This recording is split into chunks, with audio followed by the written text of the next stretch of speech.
I'm Marcia McGuire and I'm the artist behind the Skylight set here at Metronet Ellenbrook.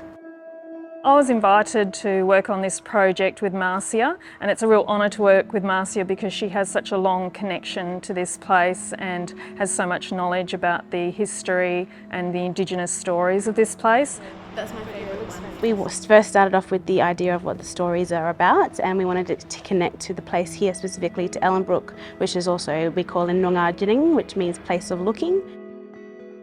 So we worked together to look at the 5 stations holistically, and so she was looking at the Indigenous cultural practices while I looked at the Indigenous flora and fauna and how that could be integrated, but making sure that it read as a complete story and people would see interesting things along their journey.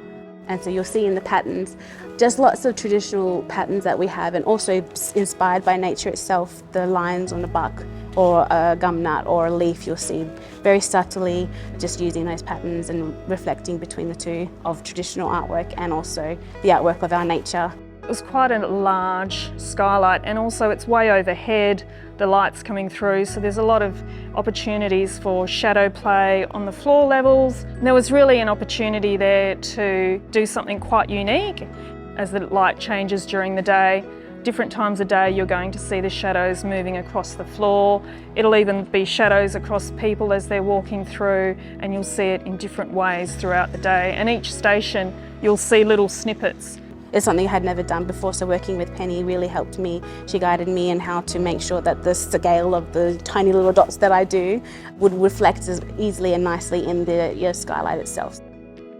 Every single artwork, it's always unique, and you never actually know if it's going to come out as your vision of what you expected, especially when you're handing over the responsibility of making the artwork to somebody else, and when it's such a big scale you can't possibly do a prototype of the whole thing. So you have to really sort of trust the process and trust the people you're working with, and the architects were really fantastic helping us along that journey.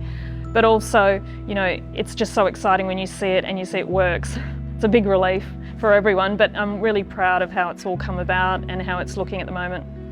Because it's such a public place, a lot of people don't have the confidence maybe to go into a public or a private art gallery, and they may not be exposed to some of the artists that are in Western Australia.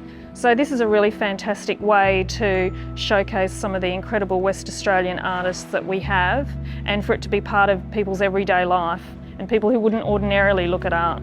I feel really, really blessed to be part of this festival, and I'm making an impact, and hopefully I'm paving the way for the new artists and younger generation to come in and say, oh, if she can do that, we can do that, and we can do more, and we can all work together and make things happen.